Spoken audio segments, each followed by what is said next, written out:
muchísimas gracias. Qué gusto me da saludarlos de nuevo.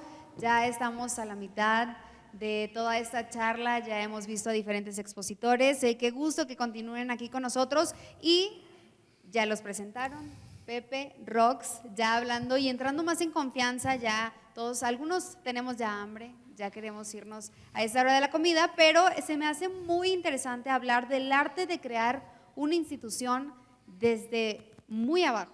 Entonces, por favor, platíquenos cómo es que Construyendo a México Crecemos, una iniciativa increíble que Pepe desde sus 19 años entró esa curiosidad en ti sobre las diferentes personas, los mismos trabajadores de la construcción, que tú eres ingeniero, entonces que trabajaban contigo, ¿por qué no tenían las mismas oportunidades que tú tuviste? O de pronto unos no sabían leer, unos no sabían ni siquiera hablar porque vienen o hablaban de lenguas indígenas y no sabían cómo comunicarse. Cuéntanos cómo es que creció esta gran iniciativa tuya, Construyendo a México Crecemos. Buenísimo, pues muchas gracias primero a la Junta y a Fernando Balzaretti por la invitación y qué padre estar aquí contigo, Ana Sofía, compartiendo la historia de Construyendo a México Crecemos, que es quizá un ejemplo de una institución de asistencia privada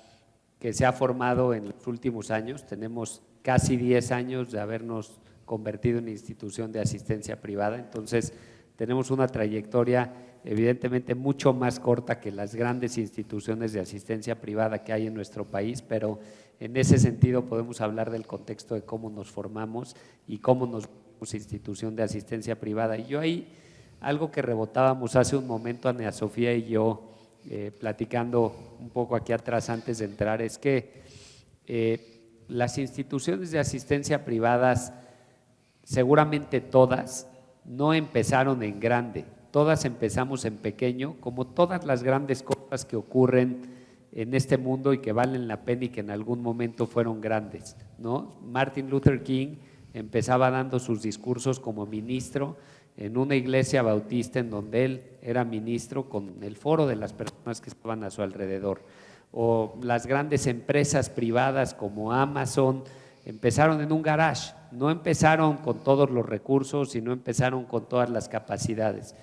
Y yo te diría que un poco así es también como empezó Construyendo a México Crecemos y seguramente como empezaron la mayor parte de las instituciones de asistencia privada, sí con una visión, sí con un compromiso de los fundadores, pero inicialmente con recursos limitados y con los fundadores asegurándonos de hacer todo lo necesario para que generemos un impacto. Y a partir de ahí, dándonos cuenta que sí había un impacto, que había beneficiarios, entonces fuimos articulando otros esfuerzos, otras personas, otras organizaciones que nos apoyaron y que nos ayudaron a crecer. Me pedías que comparta brevemente un poco cómo empezamos y les doy un poco más del contexto. Lo que nosotros hacemos en Construyendo a México Crecemos es darle educación y desarrollo humano a obreros, a trabajadores tanto de la construcción como obreros de otras industrias. Y esta iniciativa empezó porque yo empecé a trabajar en una construcción a los 19 años mientras estudiaba ingeniería civil y me di cuenta de repente que le pedía a un obrero en la construcción, que a mí me tocaba, por ejemplo, ver que cuiden sus medidas de seguridad, que se ponga su casco, y le hablaba en español y no me contestaba. Aquí en la Ciudad de México, y me daba cuenta que no hablaban español, que muchos obreros venían de pueblos indígenas y hablaban lenguas indígenas. Y luego, al sábado siguiente, cuando me tocó participar en el proceso de pago de los trabajadores, me di cuenta que el maestro de obras embolsaba una parte del salario y solamente le pagaba al trabajador una proporción de lo que le tocaba. Y yo decía, bueno, ¿cómo no reclaman? Ellos saben qué sueldo tienen. Y entonces me di cuenta que muchos tampoco sabían leer y escribir, y es a partir de ahí que me acerqué con mi familia, con mi mamá, con mi hermana, con amigos, con familiares, y les dije, algo tenemos que hacer para educar a estas personas. Y entonces tomamos un curso de alfabetización y nos pusimos a alfabetizar. Yo iba los lunes y los miércoles, mi hermana iba los martes, mi mamá los jueves, y alfabetizamos a la gente de la construcción en donde trabajábamos. ese fue el inicio. Nos dimos cuenta que el impacto en los beneficiarios era espectacular, que les estábamos ayudando a cambiar su vida. ¿Y cómo fue que logramos crecer? Pues yo te diría, por un lado, institucionalizándonos, trayendo personas a nuestro patronato como Roxana, que ahorita platicará ella un poco más, es la presidenta ejecutiva hace 7 años, y trayendo otros patronos y un equipo que nos fue ayudando a institucionalizarnos poco a poco. Roma no se creó en un día.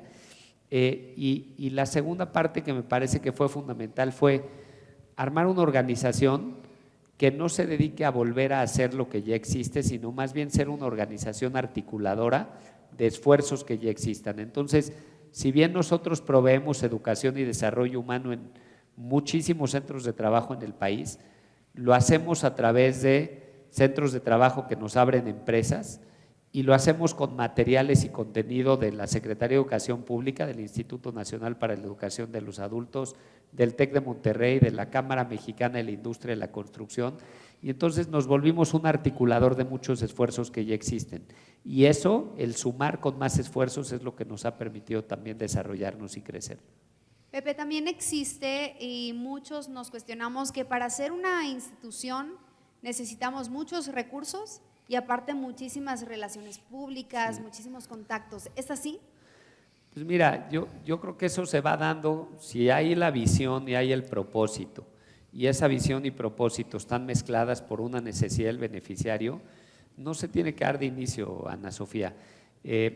Nosotros empezamos con unas mesas de Corona en la construcción en donde yo trabajaba, y con un presupuesto de quizá 2,000 o 3,000 pesos que compramos esas mesas de Corona y nos capacitamos. Ya luego tuvimos que ir obteniendo recursos, y sí, definitivamente conforme vas creciendo una organización tienes que irte acercando de aliados que buscan generar un impacto como el tuyo, y esos recursos te ayudan a crecer, y conforme vas también desarrollando lo que haces, vas logrando construir relaciones que te permiten llegar a donde buscas, pero no es día cero que las tienes que tener. El chiste es que si alguien ve que puede generar un impacto en su sociedad, en su colonia, en su centro de trabajo, empiecen, y conforme empiecen se van a dar cuenta si se mezcla el propósito con las necesidades de un beneficiario y se puede generar un impacto. Entonces seguramente ya será cuestión de seguir trabajando, sí tener liderazgo, sí ir acercando personas y sumar personas para que crezca y lo que empezó muy pequeño pueda ser más grande. Pero de inicio no se tienen que tener ni todos los recursos, ni se tienen que tener todos los contactos. Así es. Y Roxana, tú que entraste un poquito después a esta institución, a esta fundación, ¿qué avances has visto ya consolidándose un poco más como institución? Sí, mira, yo llegué por invitación de Pepe hace casi 10 años ya. Yo, como en mi currículum, he trabajado mucho tiempo en esta industria de la construcción, soy arquitecta, conocía yo las necesidades, y cuando Pepe me invita y me platica de lo que hace, me enamoro de la causa, y eso creo que es una de las primeras cosas que tenemos que hacer quienes estamos en estos sectores. Enamorarnos de lo que hacemos para que le pongamos pasión. Y lo primero que yo platiqué como miembro del patronato fue: necesitamos dar el siguiente paso. La industria de la construcción está integrada por más de 3 millones de personas, con un rezago educativo el segundo mayor a nivel nacional. Solamente después de los agricultores y los pescadores están los trabajadores de la construcción. Así es que lo que habían logrado en los primeros 7 años de la organización había sido increíble, pero había que dar el siguiente paso. Y yo por eso levanté la mano y les dije: déjenme participar mucho más para lograr una institución. Yo venía pues de una empresa donde teníamos planes de trabajo, gobierno corporativo, mucha institucionalización, y quise llevarlo también a Construyendo México Crecemos para poder dar este siguiente paso que no dependiera únicamente de la gran voluntad y la gran pasión de Pepe y su familia, sino que se volviera una organización que pudiera seguir adelante independientemente de. Y bueno, pues en estos ya casi 17 años desde que fuimos una AC y 10 desde que somos una IAP, ya tenemos presencia nacional. Hemos colocado más de 220 aulas de estudio. Pepe les platicaba un poco cómo funciona. No sé si quedó muy claro que lo que hacemos es colocar el salón de clases dentro de la obra en construcción o dentro del centro de trabajo, para que los trabajadores puedan estudiar antes o después de la jornada de trabajo. Y de esta manera pues venzan las dificultades que tenemos para… El micrófono no me quiere hoy. Las dificultades que tenemos los adultos para estudiar. Y hemos logrado atender a más de 32,000 trabajadores de la construcción en nuestras aulas que han aprendido a leer y escribir, han terminado la primaria, la secundaria, hoy también la preparatoria, que se han capacitado en temas de oficios, que han aprendido a utilizar el celular y algo que decía Pepe al inicio, no solamente dar educación, sino generar un desarrollo humano, elevar el desarrollo humano de las personas en la construcción y en la industria en general. ¿Cuánto se tardaron en ser un instituto de precisamente todo lo que estamos hablando el día de hoy, de asistencia privada?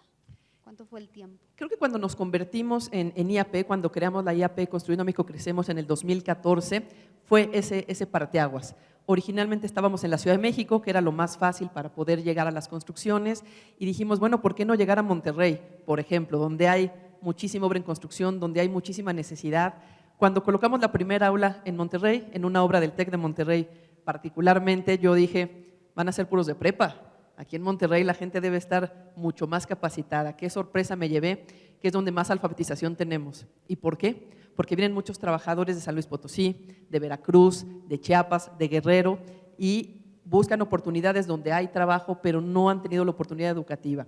Entonces, creo que el momento clave fue cuando nos constituimos ya como una IAP, insisto, hace casi 10 años, y empezamos entonces ya el crecimiento exponencial de tener quizás 8 o 10 aulas a las 220 que hemos instalado. Hoy operamos 60 aulas en simultáneo, entonces ya es un tema logístico importante. ¿Y cuántos estudiantes han pasado por aquí? Y sobre todo saber quiénes empezaron literalmente desde cero y hoy ya son todos unos profesionistas, arquitectos, ingenieros, artistas. ¿Y cuántas son las carreras que han logrado desempeñar? Como seguramente nos pasa a todos los que colaboramos en una IAP, en una organización, tenemos 1000 historias de éxito y nos encanta compartir las historias de nuestros muchachos. Pepe hablaba de los beneficiarios, a mí me gusta llamarlos siempre estudiantes, ni siquiera alumnos, porque estudiantes ellos deciden estudiar, entonces mis estudiantes son mi mayor orgullo. Y platicábamos hace un momento de la historia de un trabajador, Sebastián Saldaña, por ejemplo. Él aprendió a leer y escribir durante la pandemia, en el 2020 y principios del 2021. Él tenía 19 años en ese momento, no pudo, cuando era niño, estudiar, no pudo aprender a leer y escribir, trabajaba en la construcción, termina alfabetización durante la pandemia y me acaban de decir hace un par de días que está en el módulo 4 de preparatoria en línea. ¿Qué quiere decir? Que ya terminó la primaria, ya terminó la secundaria y ya está en preparatoria. El cambio de vida en Sebastián es increíble, en él, en sus papás, en sus hermanos, en su novia, y algún día que tenga hijos seguramente será una persona totalmente diferente de lo que pudo haber sido. Otros casos que tenemos, un estudiante que inició con nosotros la primaria y hace un par de meses terminó la carrera de abogado, ya se recibió como licenciado, entonces son casos increíbles. Ese sí es abogado, no como yo que me presentaron como abogado ahorita, pero no soy abogado. Él sí lo estudió. Él sí, y nos enseñó el título para que no haya tema. Entonces, hay muchas historias de hombres y de mujeres, porque una cosa para mí importantísima y que así lo hemos logrado en Construyendo México Crecemos es esta perspectiva de género. Yo creo que hoy todos buscamos la perspectiva de género, pero no entendemos bien a veces cómo hacerla. Y en el caso de la construcción, 1 de cada 10 trabajadores de la construcción es mujer, nada más. Es una industria eminentemente machista. Las mujeres que trabajan en la construcción tienen un salario mucho menor que el de los hombres, a pesar de que su nivel educativo es mayor. Tienen mayor grado de escolaridad las mujeres que los hombres. Y nosotros buscamos darles estas oportunidades pues para que no se queden solamente en limpieza, no solamente en la cocina, sino que también puedan llegar a otros niveles. Y es el caso de Jenit, que quizás la conozcan en un rato porque vendrá por acá más tarde, de ser trabajadora de limpieza, termina preparatoria con nosotros y hoy es residente de obra. Hoy es la que le da instrucciones y supervisa a todos los hombres trabajadores de la construcción. Entonces, un caso que a mí me encanta.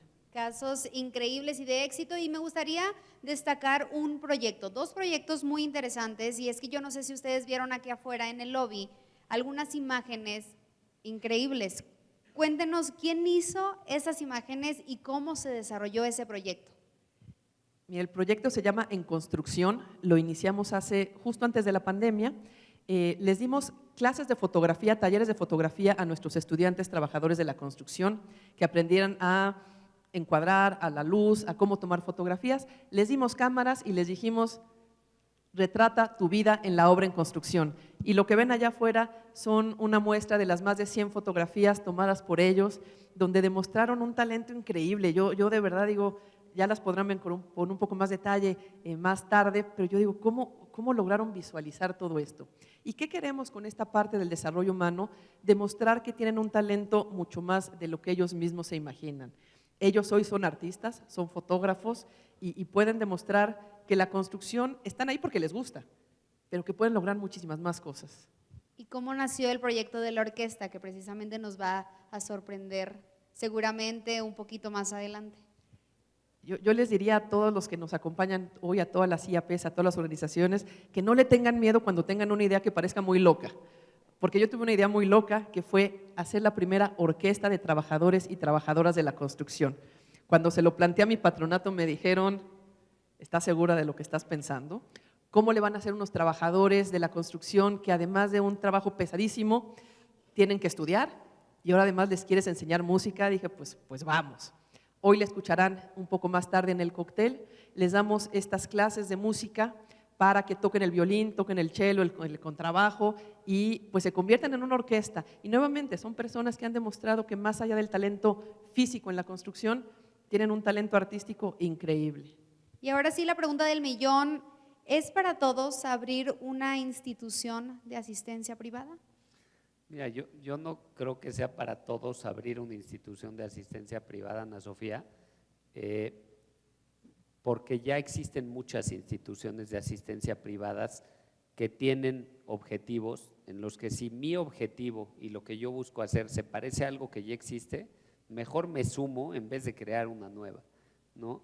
Pero si vemos que una iniciativa que buscamos impulsar y un propósito que tenemos no está hoy dentro del objeto de alguna de las instituciones de asistencia privada que ya existen, pues claro que nuestro México tiene más espacio para más instituciones de asistencia privada que generen impacto, como el de Construyendo y Creciendo, o Construyendo a México Crecemos, que es nuestra denominación social, que nos hemos dado cuenta que no había una organización que directamente su objetivo sea acercar la educación a los centros de trabajo para, a través de ello, fomentar el desarrollo humano de los trabajadores de nuestro país que no tuvieron la educación de educarse en su momento.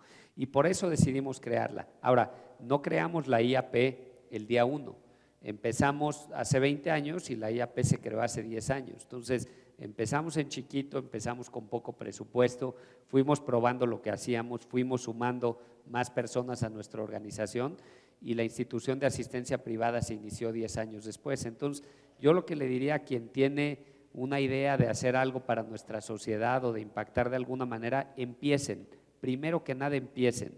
Después de empezar, vean si alguien más ya hace lo que ustedes están haciendo y si sí, súmense. A mí un consejo que alguien me dio una vez en mi vida es: vas a lograr todo lo que tú quieras en tu vida, siempre y cuando no te quieras tú poner la medallita. Si te acercas con otros grupos, con otras organizaciones y sumas, va a ser más fácil.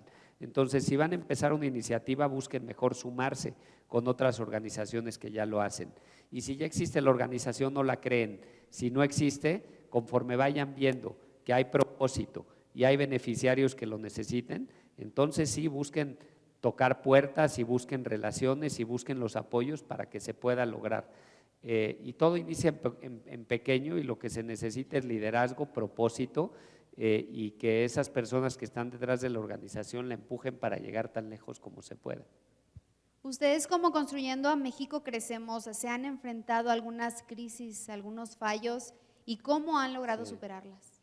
Bueno, enormes. Seguramente todas las organizaciones de la sociedad civil nos hemos enfrentado a crisis y retos enormes. Un momento muy complejo fue el del COVID.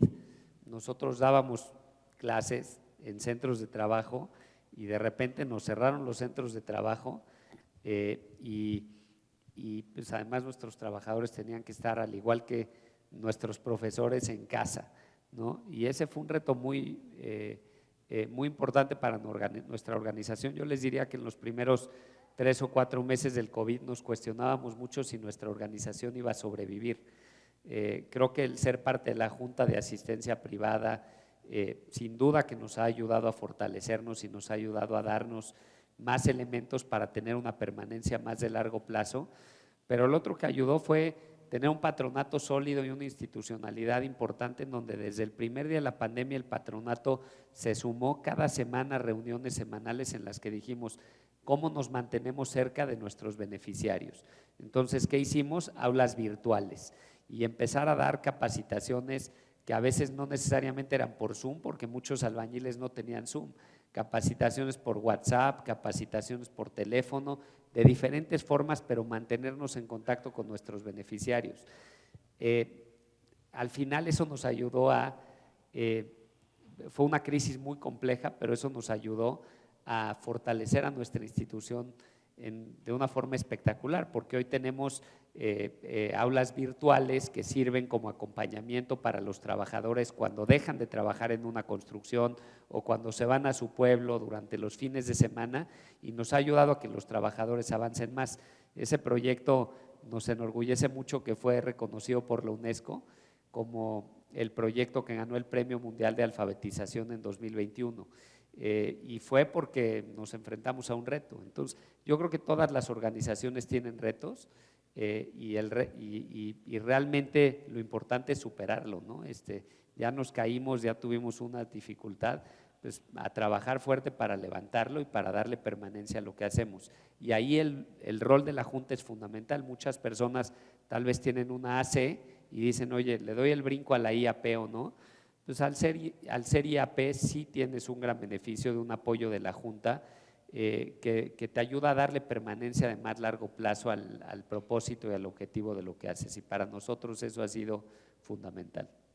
Pepe Chabot, Roxana Fabriz, muchísimas gracias por su tiempo, por compartirnos de esta fundación, de esta institución tan importante, y que a muchos de los que estamos aquí nos llena de emoción escuchar que personas que de pronto a lo mejor va a escuchar mal, pero dejamos a un lado o no les ponemos tanta atención, y hay muchísimos mexicanos que necesitan aprender más, que tienen hambre de aprender más y que de pronto no saben a quién dirigirse, con quién dirigirse, y precisamente ustedes han apoyado últimamente en estos más de 20 años. Pues muchísimas gracias, Ana Sofía, y muchas gracias a la Junta y a su presidente, Fernando Balzaretti. Y yo nada más les diría para cerrar que no le tengamos miedo a nada, lo que necesitamos es ayudar. Cuando a mí me preguntan en alguna conferencia, en alguna entrevista, oye, ¿cómo te apoyamos? Yo les digo, la causa que les resuene, apóyenla. Lo que no podemos hacer es quedarnos sin hacer nada. Si esto que platicamos hoy les suena interesante y quieren conocer un poco más de lo que hacemos, venga. Pero si no, si quieren apoyar cualquier causa, lo que no podemos hacer es quedarnos estáticos. Es lo que yo les pediría a todos. Muchísimas gracias. Otra frase que es increíble, dicen, sé el cambio que quieres ver en el mundo, ¿no? Y en ese sentido todos podemos hacer algo cerca de donde estamos y hay que impulsarlo. Ahora, más tarde, sé que viene la comida y que después vienen otras pláticas, pero quédense porque ver a la Orquesta Sinfónica de Albañiles es espectacular. Verdaderamente estar cerca de estos trabajadores y ver cómo de estar trabajando en una construcción pueden ser abogados, pueden irse a sus pueblos a educar a su pueblo entero después de ellos haber terminado la primaria, o pueden tocar el violín de manera espectacular, es padrísimo. Entonces esperamos que lo disfruten más tarde. Muchas gracias, Ana Sofía. Construyendo a México crecemos, gracias por su tiempo y por su trabajo.